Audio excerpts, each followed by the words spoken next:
It seems that Emperor Palpatine owes his epic Star Wars return to another guy's exit. That's according to a new interview with Colin Trevorrow in Empire, the magazine, not the pan-galactic evil organization. During this interview, Trevorrow, who was at one point attached to write and direct the 9th film in the Skywalker saga, revealed that it was J.J. Abrams who decided to bring back the iconic character.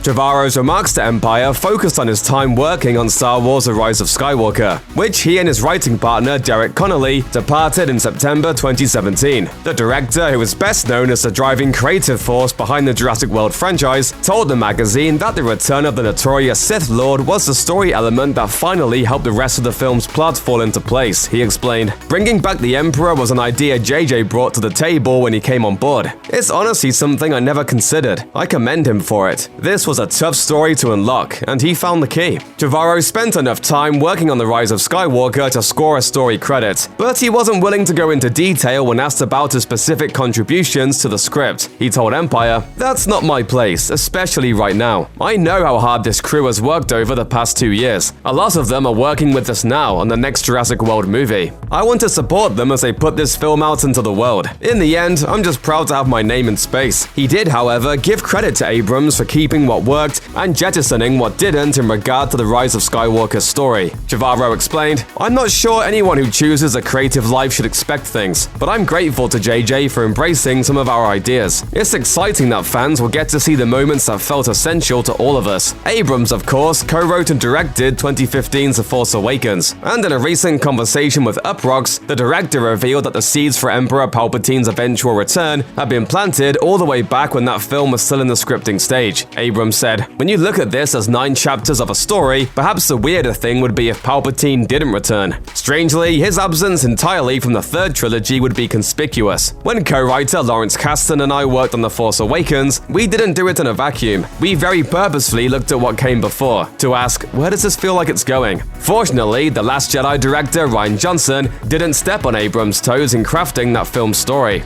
Abrams remembered, "When Rian was brought on, we met and we talked about things and he wrote his story. And when I read the script, I realized this didn't get in the way of anything Kasdan and I talked about. As it turns out, that particular stroke of luck has been significant to the production of The Last Jedi's upcoming sequel." Abrams continued, "There were some very specific things we did get to do in Rise of Skywalker that we were laughing and going, oh my god, we're finally doing that thing we talked about 5 years ago." Of course, Palpatine's role in the movie is still a total mystery, so nobody can be sure exactly what Abrams and Kasdan talked about a half-decade ago that will finally come to fruition. Did the Emperor survive being tossed into a seemingly bottomless abyss by Anakin Skywalker at the conclusion of Return of the Jedi? Or was he resurrected through some arcane means, possibly by harnessing the mysterious power of the dark side of the Force? Above all else, what on earth could his master plan possibly be? And how does it involve the burgeoning Jedi Rey and Kylo Ren, heir apparent to the Empire's legacy? Only time will tell.